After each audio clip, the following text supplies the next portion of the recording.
Of America. Let's play a clip from my interview with your friend Alex Jones from Monday Night Show. And I'm here to tell you, 1776 will commence again if you try to take our firearms. Doesn't matter how many lemmings you get out there on the street begging for them to have their guns taken. We will not relinquish them. Do you understand? That's why you're going to fail, and the establishment knows no matter how much propaganda, the Republic will rise again when you attempt to take our guns. What did you make of Mr. Jones's performance on that interview? Well, it seemed that you had improved your demeanor quite a bit from my own experience with you, and I congratulate you for maintaining it during that whole interview. He maintains that the main reason that Americans need to be heavily armed is because of the threat of a tyrannical regime coming from his own American government, your government, against the people. Do you believe that? That's what our founders believed, and that's what's important, because that's why we have a Second Amendment. The Second Amendment, as all of our Bill of Rights, all of our 10 amendments, are designed to limit what the federal government can do. And that includes the Second Amendment ensuring the right of the people to keep and bear arms. Right, but as you know, the Second Amendment specifically applies to a well-regulated militia.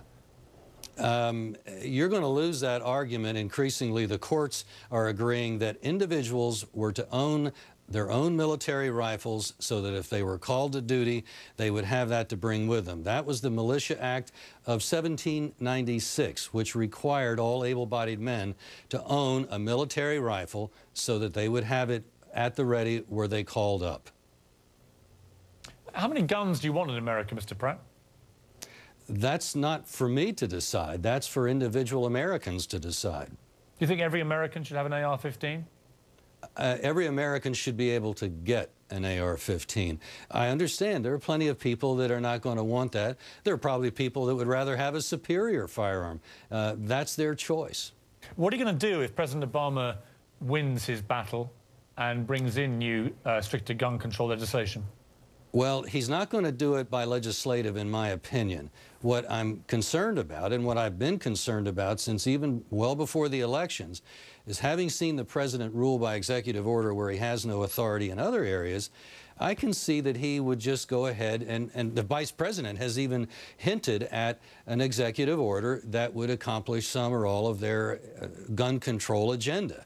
That, I think, changes the game and throws into question the legitimacy of the federal government. And I would advise Mr. Obama to consider what happened to George III when he was doing similar things against the American colonists. You're likening President Obama to George III? Well, President Obama hasn't banned the importation of ball and powder yet, which George III did. But that was one of the major contributory elements to our war for independence. And George III, as you probably know, was so stressed by the loss of his famous favorite colony that he ended his days in a nut house. And I wouldn't wish that on anybody.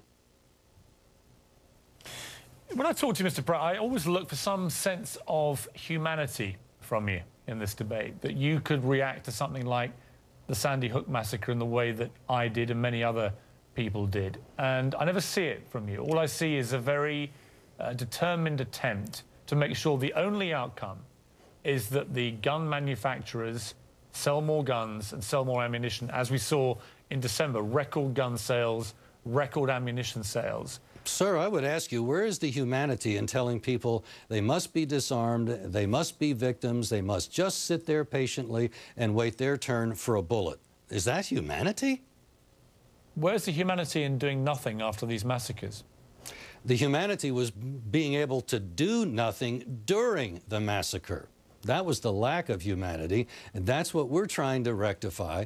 And you know what? I know this will come as more lies from Larry Pratt, but it's entirely possible that the House of Representatives will approve a bill by Representative Steve Stockman to do away with the gun-free school zones. And you'd be happy with that if every school suddenly had people running around with guns, right? You're a good guesser. Yes, sir. Where are they going to put them? Well, when people carry a concealed firearm, one doesn't exactly know for sure.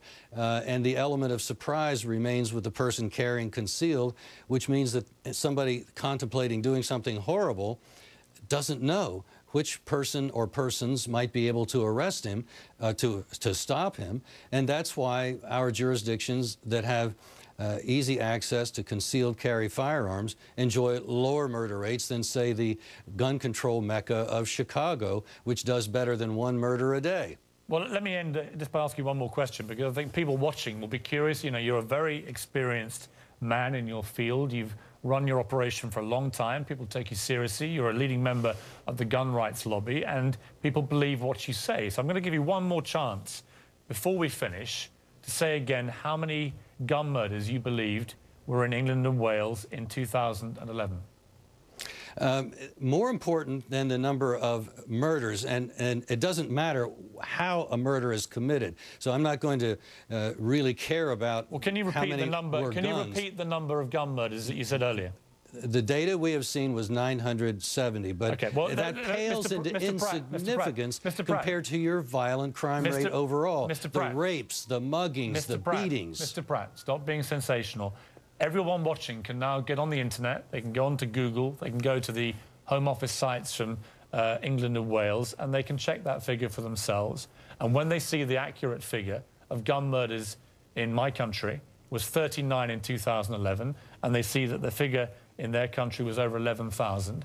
And remember that your own investigature of constabulary said your data are sham. As I say, they can check it for themselves, and they can make their own minds up about your credibility. Mr. Pratt, check out the sham data, my friend. That's great.